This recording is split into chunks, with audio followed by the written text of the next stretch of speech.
दया, बात तो सुनो मेरी तुम। क्यों? अब भी कुछ बचा है कहने के लिए? मैं जानता हूं तुम मुझसे नाराज हो क्योंकि मैंने तुमसे झूठ बोला है, मगर जानते हो क्यों? क्योंकि उस दिन मैंने तुम्हारे चेहरे पे खुशी देखी थी और उस चेहरे पे मैं दर्द नहीं देख सकता था दया, सिर्फ इसलिए मैंने तुमसे झूठ बोला था। तुम मेरे चेहरे पे दर्द नहीं देखना चाहते थे ना, लेकिन तुमने खुशी क्यों छीन ली मेरी? हाँ? तुम जानते थे कि श्रेया से मैं अपने दिल की बात नहीं कह सकता था, मुझ में इतनी हिम्मत नहीं थी, इसलिए मैंने वो सारी बातें उस चिट्ठी में लिख दी और सोचा कि मेरा सबसे अच्छा दोस्त वो चिट्ठी श्रेया तक पहुंचाएगा। मगर इतना सब कुछ हुआ, तुमने वो चिट्ठी उसे नहीं दी। क्यों? तुमने ऐसा क्यों किया मेरे साथ? वो एक्चुअली नहीं, शायद अभिजीत तुम्हारे पास इस बात का जवाब नहीं है।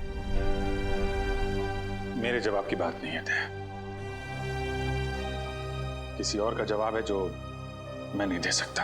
किसका जवाब है? मैं नहीं बता सकता दया।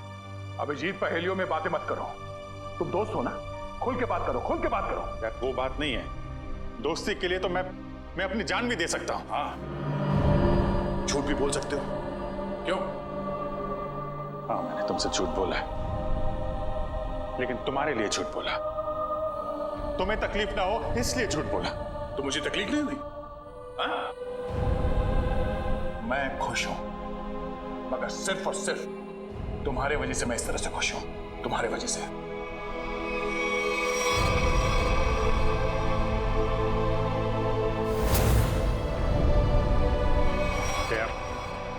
एक मिनट यार, प्लीज, ये श्रेया का गुस्सा मुझ पे मत उतारो यार। मैं गुस्सा श्रेया पे नहीं, मुझे गुस्सा तुम पे आ रहा है। क्यों? कसूर क्या है मेरा? यही कि मैं तुम्हें खुश देखना चाहता हूं। अरे यार, सिद्धार्थ वाली बात तुमसे किसने बताई? श्रेया के घर कौन लेके गया था तुम्हें? अरे तुम और श्रेया एक साथ होते तो दुनिया में सबसे ज्यादा खुश मैं होता यार, मैं। मगर श्रेया और मैं एक साथ तो नहीं है ना? हाँ? और मैं खुश भी नहीं हूं। यार अब इन बातों में कुछ रखा नहीं है, भूल जाओ। ठीक है, मैं भूलने के लिए तैयार हूं, मगर मेरी दिल की तसल्ली के लिए एक बार मुझे बता दो, तुमने वो चिट्ठी श्रेया को क्यों नहीं दी? नहीं, वो उसका जवाब मैं अभी नहीं दे सकता दया यार, मुझसे मत पूछो। क्यों ना पूछो? इस एक सवाल का सीधा असर मेरी आने वाली जिंदगी भी पड़ता है और हमारी दोस्ती पे भी। मतलब अगर इस सवाल का जवाब मैंने नहीं दिया तो हमारी दोस्ती खत्म? मैंने ऐसा नहीं कहा। अरे रहने दो यार, अगर हमारी दोस्ती इतनी सस्ती है कि एक छोटे से आंधी के झोंके से उसकी नींव डगमगा जाए, तो मुझे भी ऐसी दोस्ती में कोई दिलचस्पी नहीं है।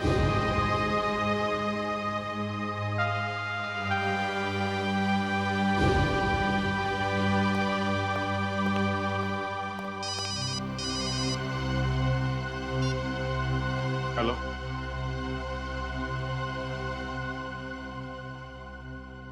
जी हाँ, सीआईडी ब्यूरो। जान खतरे में? एक मिनट, कहां से बोल रहे हैं आप?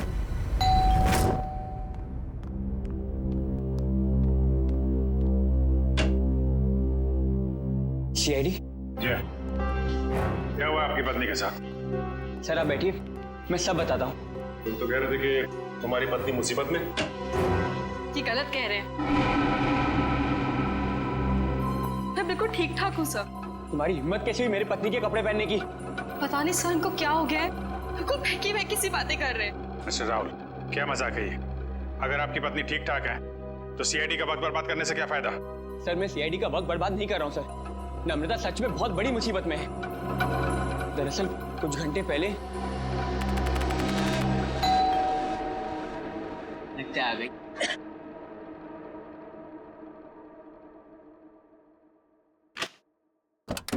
हाँ साहब, आपका नया बावर्ची साहब। अरे बॉस, लगता है आप गलत पते पे आ गए। पता भी यही है, घर भी यही है। नम्रता मैम साहब ने मुझे काम पे रखा है खाना बनाने के लिए साहब। कमाल है, नमिता ने मुझे बताया नहीं क्यों एक नया बावर्ची रख रही है। बोलो साहब, खाने में क्या क्या बनाऊं साहब? अरे वो नमिता आ जाएगी थोड़ी देर में, वही बता देगी खाने में क्या बनाना है। तब तक एक काम करो, तुम मेरे लिए एक कप चाय बना दो। ठीक है साहब। रसोई कहाँ है साहब? उस तरफ। उस तरफ।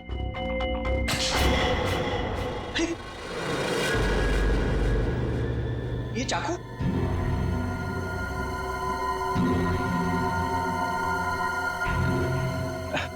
घबराइए मत साहब, इससे मैं फल काटता हूँ, भाजी काटता हूँ साहब, और मांस भी काटता हूँ साहब। ठीक ठीक, तुम जाओ चाय बना। हाँ जाता हूँ साहब, चाय बनाता हूँ साहब। कैसे आदमी को काम पे रख दिया नमिता ने।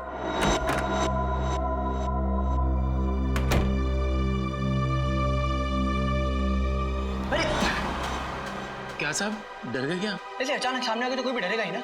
ये लो साहब आपकी कॉफी। मैंने चाय बोली थी। क्या साहब, आपने कॉफी तो मंगाया था साहब, वही लाया हूँ साहब। अरे यार मैंने चाय बोली थी। अरे कैसे बदतमीजी से बात कर रहे हो तुम? अरे एक तो गलती कर रहे हो, ऊपर से बदतमीजी से बात कर रहे हो मेरे साथ। कैसा आदमी रख दिया है। सॉरी डार्लिंग, आने में थोड़ी देरी हो गई। तो मॉल में ना अच्छी सी सेल लगी है, तो कुछ ज्यादा ही शॉपिंग करनी। एक्सक्यूज मी, कौन है आप? और यूं घर में कैसे घुसे चली आ रही है? अच्छा जी, मैंने कुछ ज्यादा खर्चा कर दिया, तो इसलिए तुम अपनी पत्नी से ऐसे बात करोगे? पत्नी? कौन हो तुम? और नम्रता कहाँ है? तुम्हारे सामने। अच्छा, अब समझ में आया। मेरी पत्नी ने ही कहा है ना तुम्हें मेरे साथ मजाक करने के लिए, है ना?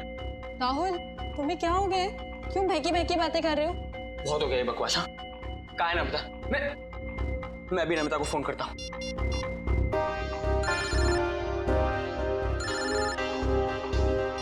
हेलो, कैसे हो? अब यकीन हो गया? बहुत हो गया ये बकवास, बहुत हो गया मजाक। कहाँ है नम्रता?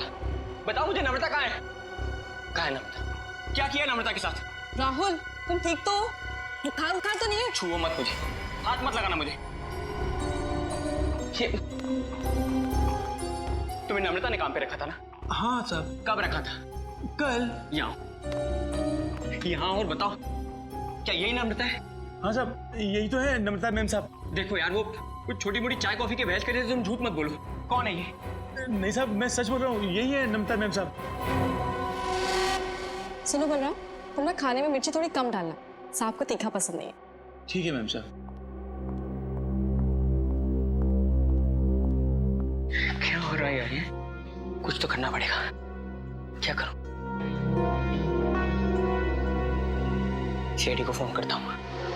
सर, तो बहुत अच्छा होगा कि फ्रेडी सर साथ में नहीं है, वरना असली और नकली पत्नी के चक्कर में वो खुद चक्कर खा जाते।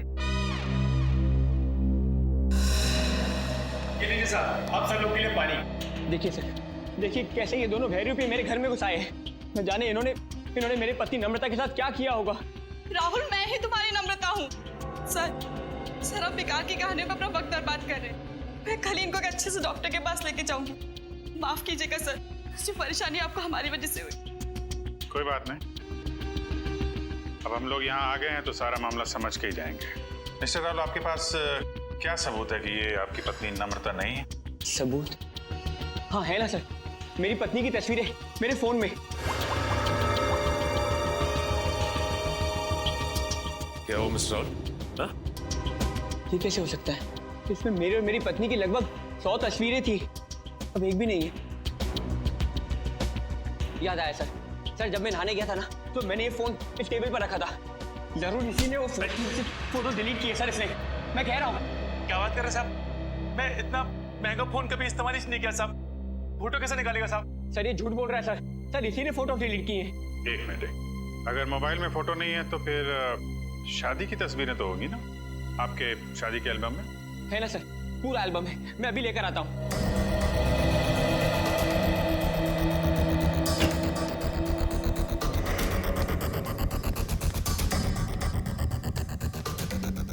सर ये लीजिए सर, हमारी शादी का एल्बम। अब हो जाएगा दूध का दूध और पानी का पानी।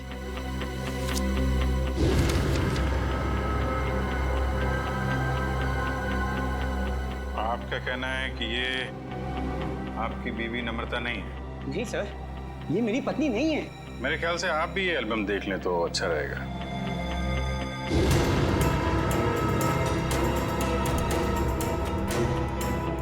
ये कैसे हो सकता है सर? ये कोई बहुत बड़ी साजिश है। ये कोई साजिश है मेरे खिलाफ। जरूर इसमें मेरी पत्नी भी शामिल है। उसी ने भेजा होगा इन दोनों को। मिस्टर राहुल, कभी आप कहते हैं कि आपकी पत्नी खतरे में है, कभी आप कहते हैं कि वो आपके खिलाफ साजिश रच रही है। कहना क्या चाहते हैं आप? सर मुझे कोई खतरा नहीं है और ये कोई साजिश नहीं है। मैंने आपसे कहा ना इनकी तबीयत खराब है। तुम चुप रहो, मुंह बंद रखो अपना। एक मिनट, आप नम्रता हैं, आपके पास कोई आईडी वगैरह है? जी हाँ सर, पासपोर्ट है, पैन कार्ड है। आपको जो चाहिए मैं दिखा सकती हूँ। प्लीज। एक मिनट।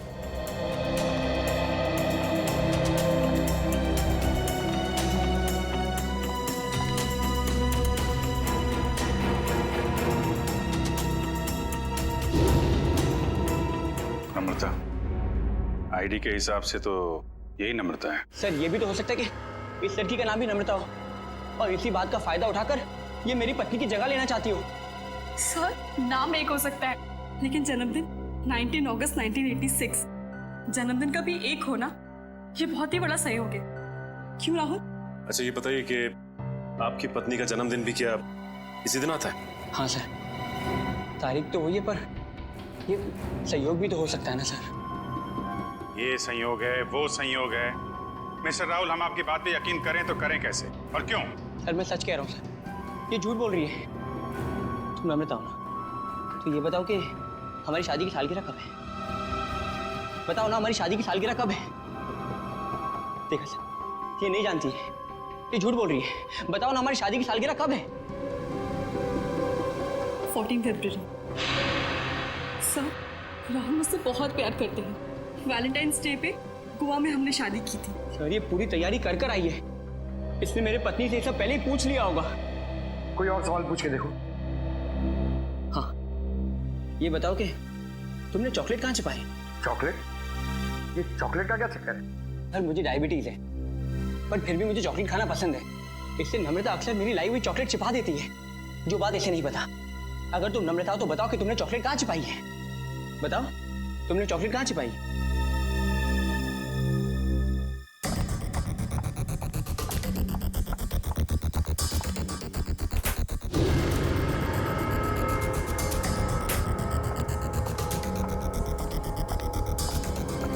ये रही चॉकलेट। मैं तुम्हें खाने नहीं दूंगी, डायबिटीज है तुम्हें। मुझे डायबिटीज नहीं है, मुझे दे दीजिए। Thank you. अब क्या कहना आपको मिस्टर राहुल? सर ये लोग पूरी तैयारी कर कर आए हैं। ठीक है, एक पल के लिए हम आपकी बात मान लेते हैं, लेकिन ये आपकी पत्नी है या नहीं, इसका जवाब तो इस घर में ही मिलेगा। तलाशी लो घर की।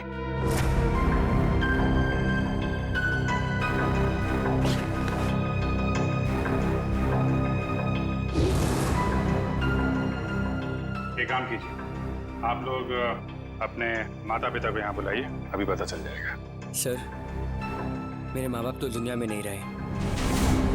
सर मेरे भी नहीं है।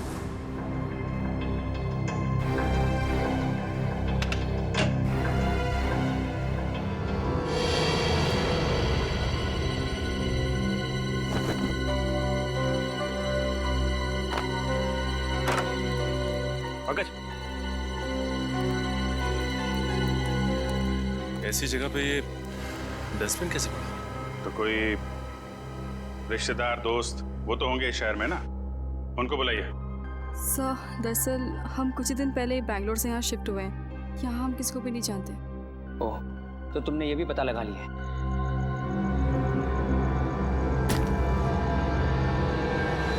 सर!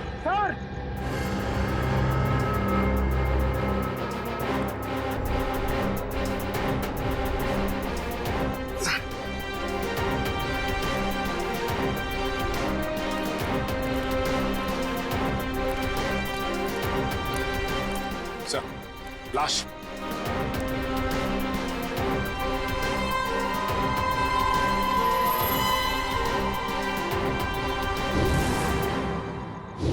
सर ये लाश मेरे घर में?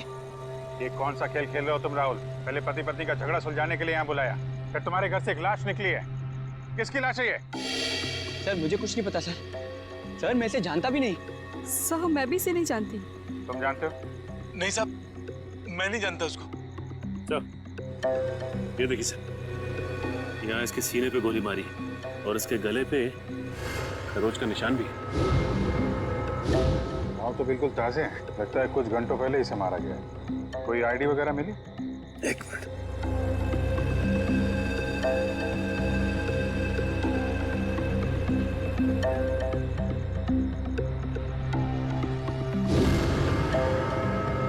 सर इसका नाम पुलकित रॉबिन है। पुलकित रॉबिन? सर मैंने इसका नाम कहीं पढ़ा है। पढ़ा है? कहाँ पढ़ा? अरे सर ये तो एक बहुत ही मशहूर टीवी सीरियल राइटर है सर, सास बहू का सीरियल। मैं देखता हूँ सर। एक टीवी सीरियल राइटर की लाश मेरे घर में? पंकज मोबाइल पे देखो, इंटरनेट में इस पुलकित रॉबिन की फोटो निकालो, देखो कहीं ये वही आदमी तो नहीं।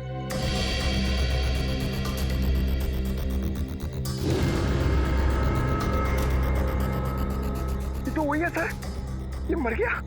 अरे वो शो का क्या होगा? मैं तो हर एपिसोड देखता था, अभी एक नया अच्छा ट्रैक चालू हुआ था।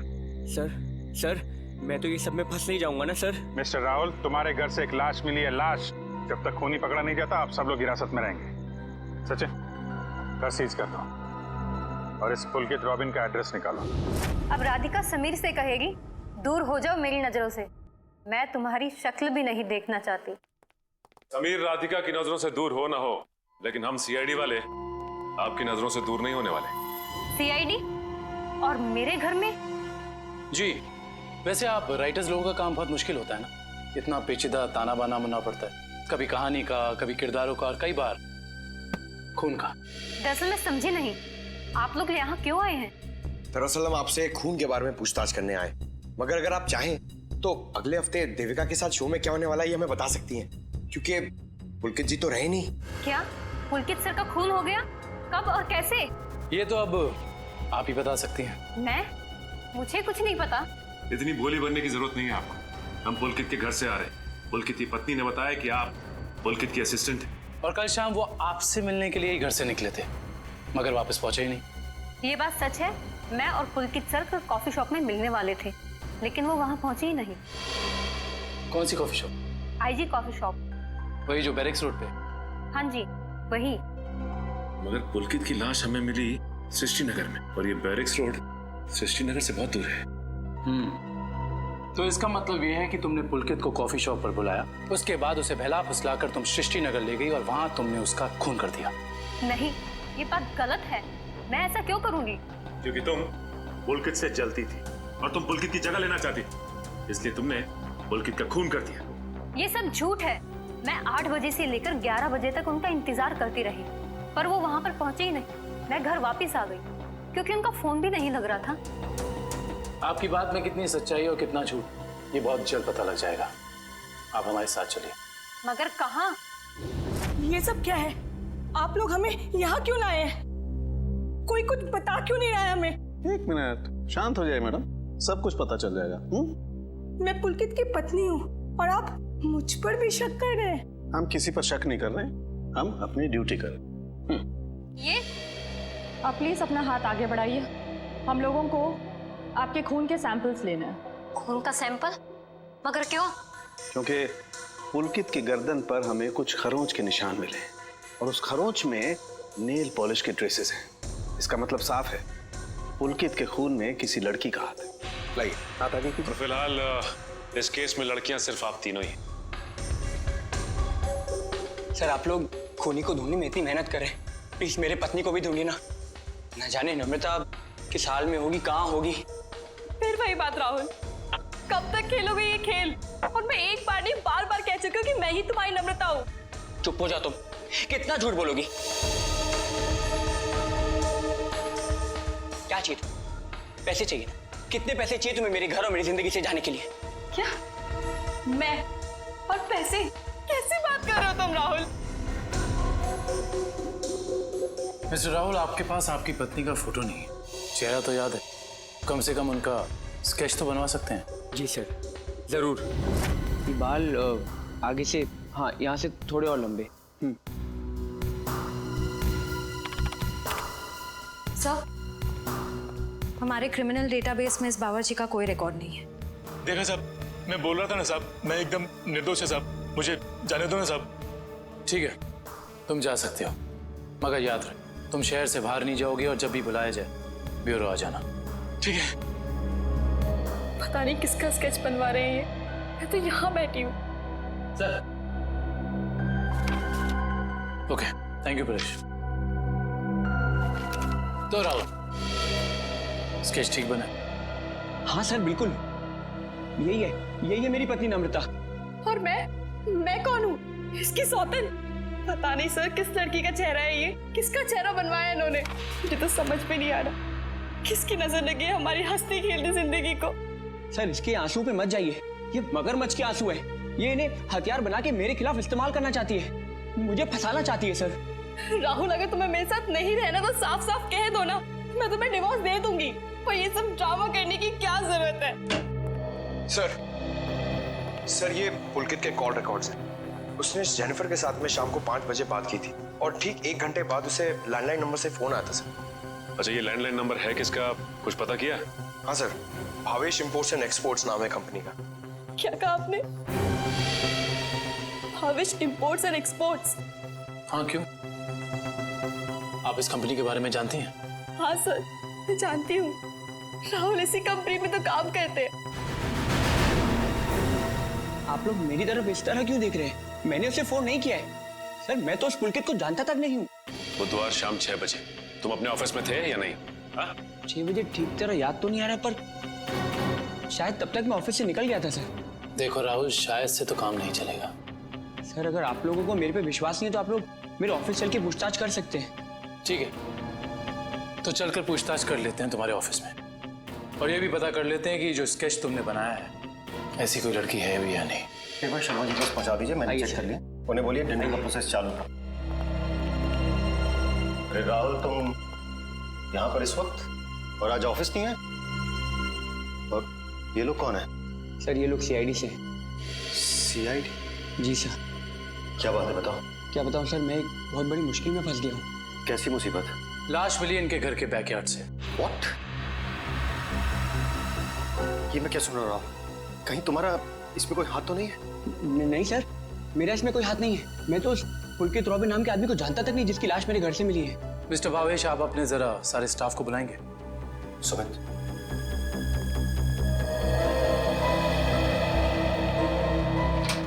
सुनो, सबको बॉस अंदर बुला रहे हैं।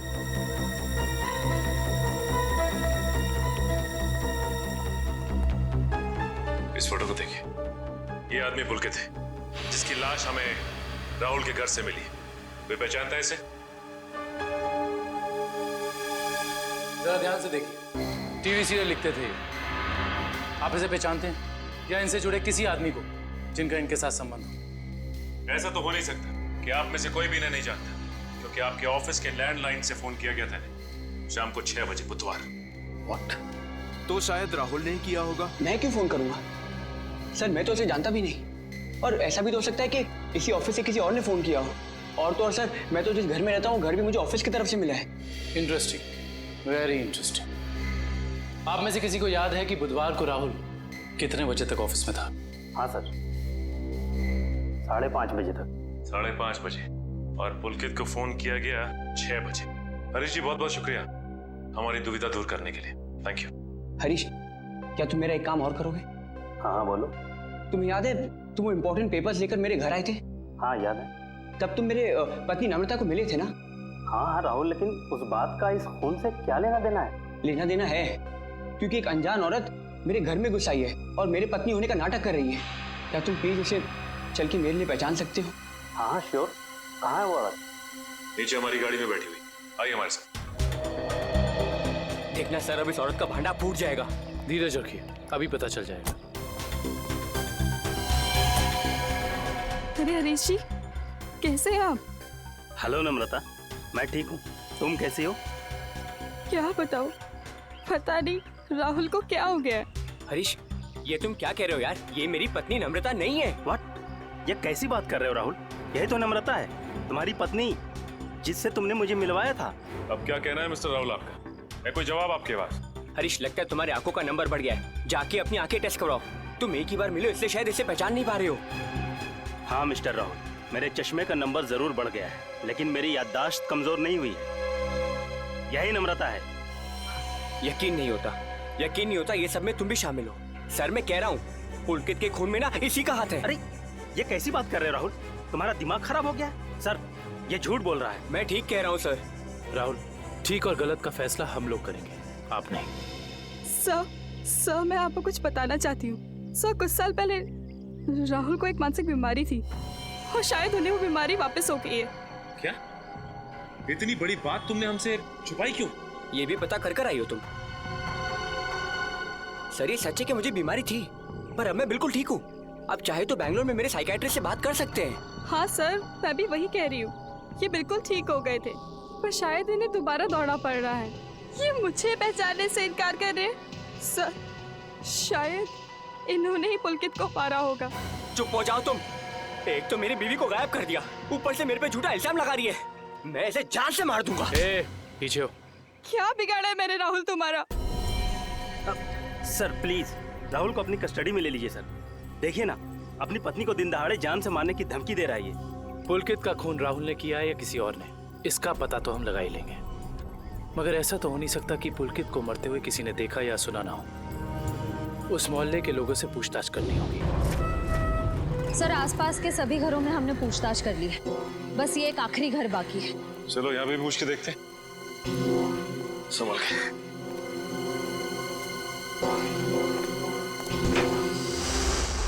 दरवाजा खुला। कोई इस तरह से दरवाजा क्यों खुला छोड़ेगा? और यहाँ ये कैमरा कैसे? इधर भी है।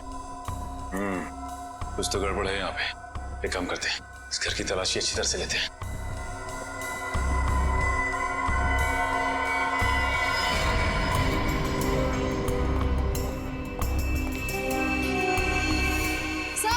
सर जल्दी आइए। ये देखिए, एक और कैमरा, 2 कंप्यूटर स्क्रीन, स्पीकर्स और हेडफोन्स। दो कंप्यूटर स्क्रीन एक साथ बाहर, और यहाँ कैमरास भी लगे। कहीं यहाँ वीडियो एडिटिंग तो नहीं चल रही? इसे ऑन करो।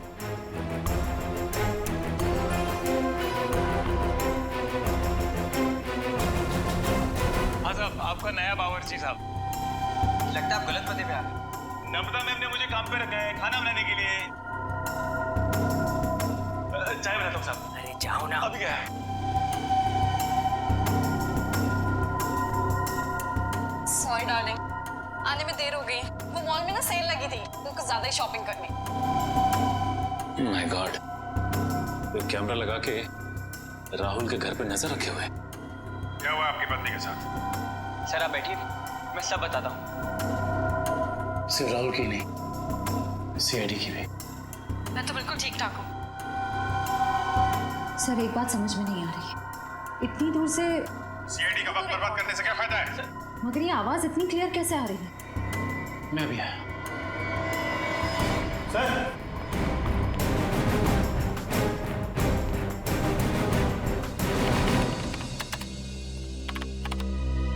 एक काम करते हैं, इस जगह को अच्छी तरह से छान मारते हैं। हो सकता है यहाँ कुछ मिल जाए। हाँ?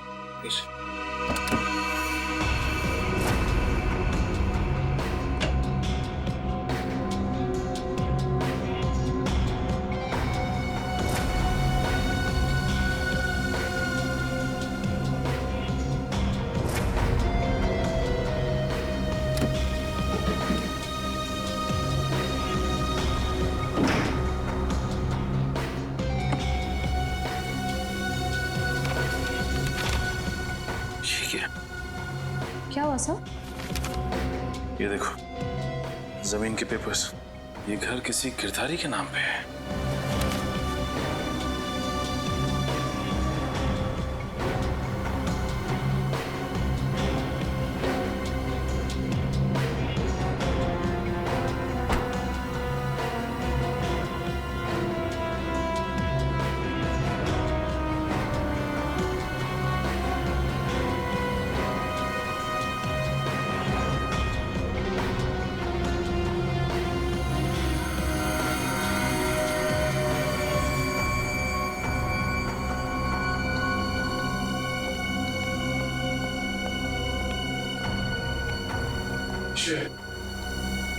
तुम्हारे सारे सवालों का जवाब ये माइक है जो मुझे राहुल के घर से मिला।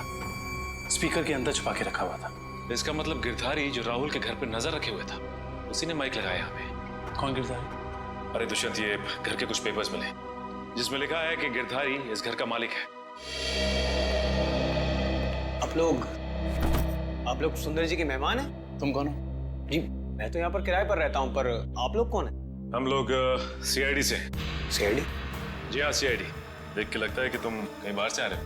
यहाँ सर मैं तो अभी गोवा से आ रहा हूँ, पर आप लोग यहाँ पर सुंदर जी ने कहीं कुछ। एक मिनट, ये सुंदर कौन? सर जब मैं यहाँ से जा रहा था तो मैंने ये घर सुंदर नाम के एक अंकल को किराए पर दिया था। क्या बात, तुम खुद यहाँ पे किराए पे रहते हो और ये घर तुमने किसी को किराए पे दे दिया? सर मैंने सोचा कि गोवा जाने का खर्चा निकल आएगा सर, इसलिए। और गिरधारी जी जिनका ये घर है वो कहाँ है? सर वो तो लंदन में रहते हैं सर, साल में सिर्फ एक बार ही इंडिया आ पाते हैं। ओह, उसी का फायदा उठा रहे हो तुम? ये कंप्यूटर कैमरास तुम्हारे? नहीं सर, ये सब मेरा नहीं है सर। झूठ बोल रहे हो तुम राहुल के घर पे नजर रखे हुए थे, जासूसी कर रहे थे उस पे। जासूसी? सर मैं राहुल के ऊपर जासूसी नहीं कर रहा था सर। देखो हमने रिकॉर्डिंग देख ली है, सच सच बताओ। मैडम मैं तो कॉलेज में पढ़ता हूँ, इतनी सारी महंगी चीजें मैं कहाँ से लाऊंगा? तो फिर ये सारी की सारी चीजें किसकी है? उस आदमी की जिसे तुमने किराए पे रखा हुआ, सुंदर? सर हो सकता है सर। नंबर दो सुंदर का। सर पिछले हफ्ते गोवा में मेरा मोबाइल चोरी हो गया था तो तुम्हारे सारे नंबर्स चले गए? जी। बहुत अच्छा बहाना है। अपना मोबाइल नंबर दो। सुंदर का नंबर हम तुम्हारे मोबाइल रिकॉर्ड से निकाल लेंगे। सर सालुंके सर की डीएनए रिपोर्ट आ गई है। पुलकित के खरोचों में जो नेल पॉलिश के अंश मिले थे वो ना ही नम्रता के थे, ना ही संजना के और ना ही जेनिफर के। मतलब इस केस में कोई और औरत भी शामिल है?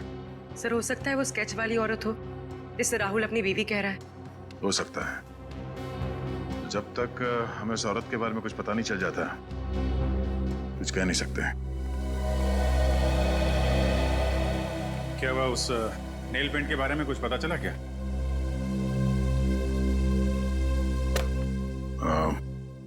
पूरी मुझे कुछ काम है, मैं बाद में आता हूँ।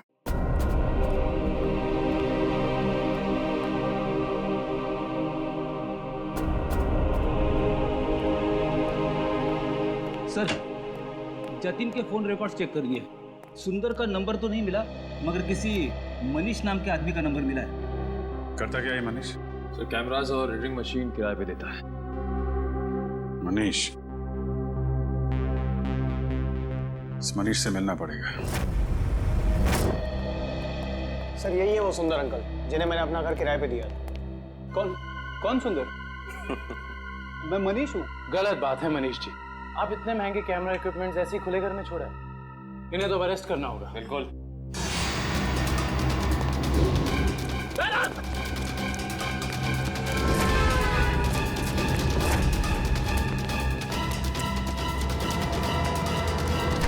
अरे रुको रुको रुको मनीष, कहाँ भाग के जा रहे हो? अभी तो तुम्हारा ऑडिशन भी बाकी है जो शुरू होता है। मेरा कोई इरादा नहीं था सर, मैंने तो वही किया जो मुझसे कहा गया था करने के लिए। जिसने मेरे दुकान से कैमरा और एडिटिंग मशीन किराए पे लिया था उसी ने मुझसे कहा था ये सब करने के लिए।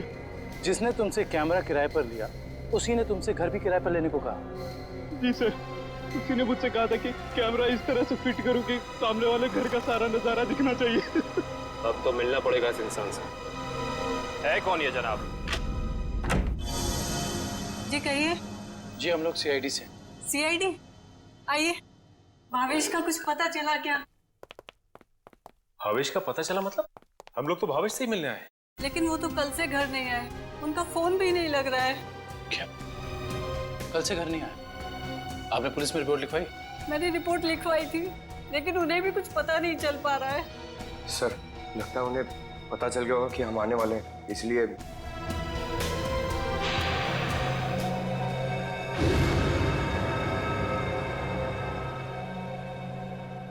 मिनट, क्या ये आपके पति भावेश है? जी हाँ। ये केस तो और पेचीदा बनता जा रहा है। सब मेरे पति भावेश को ढूंढ निकालिए। देखिए मैम, आप चिंता मत कीजिए, अब भावेश का नंबर दीजिए हमें। जी 197985643।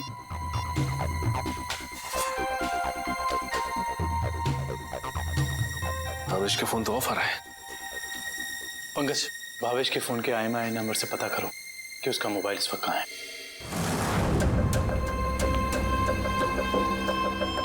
मैं आखिरी बार पूछ रही हूँ भावेश तुमसे, वो सीढ़ी तुमने कहाँ रखी है? नहीं बताऊंगा मैं मर भी जाऊँ ना तो तुम्हें भी साथ लेकर डूबूंगा, समझ गई तुम? मैं डूबू या ना डूबू, पर तुमने अपनी जिंदगी जी ली है, याद कर लो अपने भगवान को।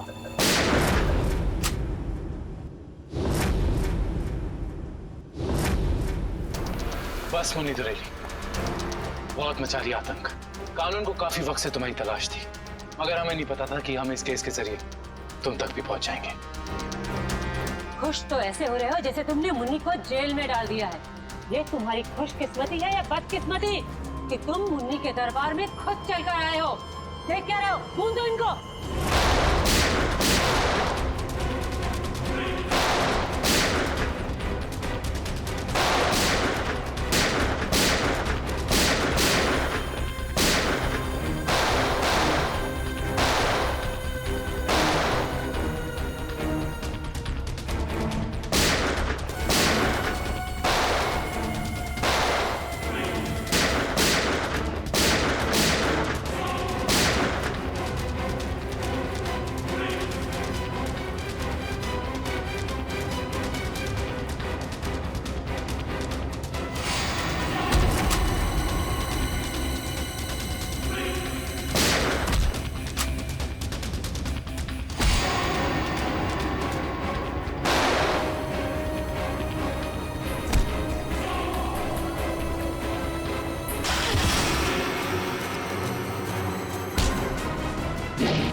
मुझे भावेश ने नम्रता को अगवा करने के लिए कहा था। क्यों भावेश, क्या बिगाड़ा था नम्रता ने तुम्हारा? बहुत लंबी कहानी है। कोई बात नहीं मिस्टर भावेश, CID के पास मुजरिमों की दास्तान सुनने के लिए हमेशा वक्त रहता है। शुरू कीजिए अपनी कहानी। ये उस वक्त की बात है जब मैं शहर में नया नया आया था। टेलीविजन की दुनिया में लेखक के तौर पर नाम कमाना चाहता था। अलग अलग तरह की कहानियां लिखी, अलग अलग तरह के किरदारों को जन्म दिया। मेरी आंखों में सिर्फ एक ही सपना था कि किस तरह मेरी कहानी छोटे पर्दे पर साकार हो जाए। मगर तुम्हारा तो इंपोर्ट एक्सपोर्ट का बिजनेस था ना? क्योंकि मेरे साथ कुछ ऐसा हुआ जिसने मुझे मजबूर कर दिया अपने सपनों को कुचलने के लिए। जिसके साथ मैं किराए के घर में रहता था, जिसे मैं अपना दोस्त समझता था, उसने मुझे धोखा दिया। उसने मेरी कहानी चुराई और एक चैनल में बेच दी और रातों रात अमीर बन गया। हर तरफ उसी के चर्चे, उसी की बातें। मैं ये सदमा बर्दाश्त नहीं कर पाया और फिर मैंने अपने करियर को नई दिशा दी और भावेश इंपोर्ट एक्सपोर्ट का बिजनेस शुरू कर दिया। मगर इस सब का मेरी किडनैपिंग से क्या लेना देना है? ये बात सच है कि मैंने अपनी लाइन बदल दी थी, लेकिन ये भी सच है कि मेरे अंदर एक राइटर छुपा हुआ है। टेलीविजन में कुछ कर गुजरने का जुनून है मेरे अंदर। मैंने वापस कलम उठाई और और एक अनोखे रियलिटी शो का कॉन्सेप्ट लिख डाला, जिसमें पति पत्नी में से किसी एक की जगह एक अजनबी अगर उनके घर आ जाए तो फिर उस पार्टनर की क्या प्रतिक्रिया होगी। इस तरह का रियलिटी शो लिखा था मैंने। क्या ये सब एक रियलिटी शो था? चैनल को मेरा कॉन्सेप्ट बहुत अच्छा लगा, लेकिन वो ये जानना चाहते थे कि इसे पर्दे पे कैसे उतारा जाए। तो मैंने एक पायलट एपिसोड बनाने के बारे में सोचा और एक्सपेरिमेंट के तौर पर मैंने अपनी कंपनी में आए हुए नए एम्प्लॉय राहुल को शामिल किया। वाह, कमाल है। अगर तुम एक रियलिटी शो ही बनाना चाहते थे तो एक जायज ढंग से भी बना सकते थे। फिर कानून को अपने हाथ में लेने की क्या जरूरत थी तुम्हें? मैंने कोशिश तो की थी जायज तरीके से करने की, लेकिन किसी ने मेरी मदद नहीं की। तो मैंने सोचा कि क्यों ना कुछ दिनों के लिए नम्रता को अगवा कर लिया जाए और फिर मैं अपने 2 कलाकारों बावर्ची और नकली नम्रता को उसके घर भेज दूंगा और काम होने के बाद असली अमृता को फिर उसके घर भेज देता। और इसमें वो टीवी राइटर पुलकित रॉबिन, वो कहां से आ गया? पुलकित रॉबिन ही वो शख्स है जिसने मेरे आइडियाज, मेरी कहानी चुराई और मशहूर हो गया। उसे पता चल गया था कि मैं चैनल में कुछ बड़ा रियलिटी शो का आइडिया लेकर जाने वाला हूं। बस उसी की जासूसी करने के लिए यहाँ पर आया हूँ। आज तो पता लगाना ही पड़ेगा कि भावेश कौन सा बड़ा कंसेप्ट चैनल वाले को बेचने वाला है।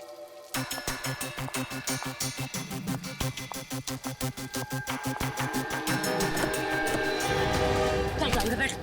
मानो तुम बैठ, मैं नहीं जाऊंगी। गाड़ी में बैठी तो होने वाला छोड़ो मुझे। ऐसा आवाज नहीं होगी। क्या कर रहे हैं तुम लोग? छोड़ो उसको। क्या कर रहे हैं तुम लोग?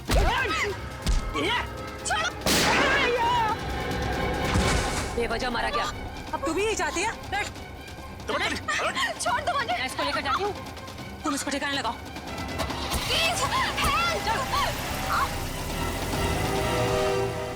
घर पहुंचकर जब मैं मेरे लगे हुए कैमरा की फुटेज देख रहा था, तब मैंने देखा कि इस मुन्नी ने पुलकित का खून कर दिया है और मेरे बने बनाए प्लान को चौपट कर दिया।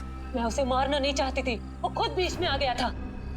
और जब आप लोग मेरे ऑफिस आए, तब आप लोगों को देखते ही मैं समझ गया कि अब सीआईडी से बचना नामुमकिन है। मैं बहुत घबरा गया था और उसी घबराहट में मैं यहाँ मुन्नी से मिलने आ गया। मुन्नी, तुमने मुझे फंसा दिया। पता है सीआईडी मेरे ऑफिस तक चली आई। एक तो पुलकित को मारा, ऊपर से उसकी लाश मेरे घर में छुपा दी। बोला था ना सेठ, लड़का लोगों को नहीं पता था कि तुम्हारा घर राहुल की कंपनी में आता है। अरे मैंने तुम्हें सिर्फ किडनैप करने के लिए कहा था, वो भी कुछ दिनों के लिए, और तुमने पूरा रायता फैला दिया। याद रखना मुन्नी, अगर सीआईडी ने मुझे गिरफ्तार किया ना, तो मैं तुम्हारी सारी पोल खोल दूंगा। बता कहाँ रखा है? बोल। नहीं बताऊंगा। नहीं। इसको भी बांध दे। मुन्नी ठीक नहीं करेगा।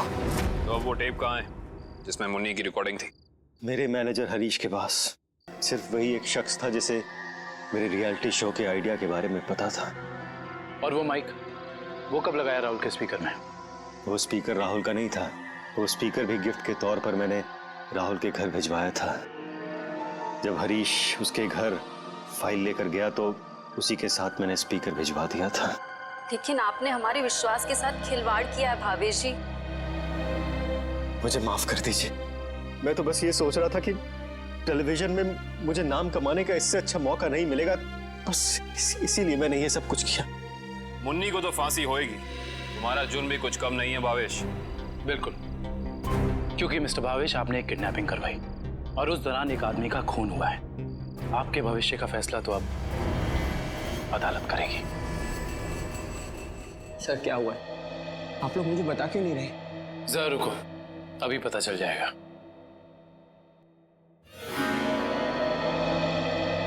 राहुल। राहुल। नम्रता, तुम ठीक तो हो? तुम ठीक हो ना? हाँ, मैं ठीक हूँ। थैंक गॉड तुम आ गई। थैंक गॉड तुम वापस आ गई। मुझे तो लगा था मैंने तुम्हें हमेशा हमेशा के लिए खो दिया है। हाँ, मुझे भी ऐसे ही लगा था। मुझे तो उम्मीद भी नहीं थी कि मैं कभी तुम्हारे पास जिंदा लौट कर भी आऊंगी। वो तो अच्छा हुआ कि सही वक्त पर सीआईडी वाले आ गए, जिन्होंने हमें फिर से मिला दिया। तुम दोनों मुझे माफ कर देना। मुझे नहीं पता था कि मेरी एक्टिंग चीजों को इतनी गलत दिशा में ले जाएगी। एक्टिंग? मैडम, माना कि भावेश जी ने आपको वहाँ एक एक्टिंग असाइनमेंट के लिए भेजा था, मगर लाश देखने के बाद और सीआईडी की कस्टडी में होने के बावजूद आपने हमें सच क्यों नहीं बताया? क्योंकि सर उन्होंने मुझसे कहा था कि कितनी भी टेढ़ी स्थिति क्यों ना आ जाए, मैं अपना काम करना ना छोड़ूं, एक्टिंग ना छोड़ूं। इसलिए मुझे लगा कि वो लाश भी नकली है और सीआईडी भी सब बस रियलिटी शो का हिस्सा है। वाह, और आप अपनी एक्टिंग के चौके छक्के की बारिश करते रही। मुझे माफ कर दीजिएगा सर, और आपको तो पता है ना कि एक नए एक्टर के लिए टीवी और फिल्मों की दुनिया में पाँव जमाना कितना मुश्किल है। इसलिए मैं कोई गलती करना नहीं चाहती थी, इसलिए मैं एक्टिंग करती रही। अब आप लोग मुझे जो सजा देना चाहें मुझे मंजूर है। सर रहने दीजिए ना सर, अब मुझे मेरी नम्रता मिल गई और आप लोगों ने भी असली मुजरिम को पकड़ लिया है। गलती तो उन्होंने की है, तो इन्हें सजा भी मिलेगी, लेकिन इन्हें क्या सजा मिलेगी ये अदालत तय करेगी। फिलहाल आप दोनों जा सकते हैं। Thank you sir, thank you so much.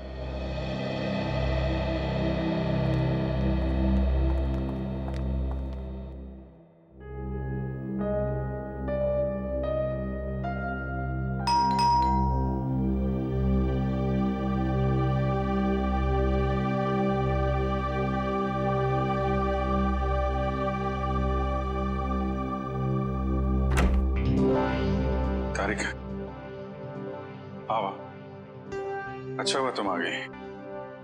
सब ठीक है ना अभिजीत? नहीं, इस वक्त बुलाया इसलिए पूछ रही थी। नहीं, वो एक्चुअली मुझे तुमसे कुछ जरूरी बात करनी थी। कितने परेशान लग रहे हो, क्या बात है? एक्चुअली समझ नहीं पा रहा हूँ मैं तुमसे कैसे बताऊं। मैं समझ गई, दया के बारे में ना? मैं जानता हूँ ये सुनकर तुम्हें बहुत धक्का लगेगा, और इससे पहले मेरी हिम्मत जवाब दे जाए, मैं तारिका, जब एसीपी साहब यहाँ वापस आएंगे तो मैं उनसे कहने वाला हूँ वो मेरा ट्रांसफर कर दें। क्या? ट्रांसफर? आई एम सॉरी तारिका, मैं और बर्दाश्त नहीं कर सकता। मेरे और दया के बीच में जो कुछ चल रहा है, मैं अभिजीत, लेकिन दया तो तुम्हारा दोस्त है ना? हाँ, लेकिन अब दोस्ती रही कहाँ? ऐसे क्या, दोस्तों के बीच में तो ऐसा होता रहता है, ऐसी छोटी मोटी गलतफहमी, ऐसे झगड़े। इसका मतलब ये थोड़ी कि एक दोस्त ऐसे मुंह मोड़ के निकल जाए। तारिका, मैं जान दे सकता हूं मैं उसके लिए, वो बात नहीं है, लेकिन ये सब मैंने सपने में भी नहीं सोचा था कि हमारी दोस्ती इस मुकाम तक पहुंच जाएगी। मैंने फैसला कर लिया है, मैं यहां से चला जाऊंगा।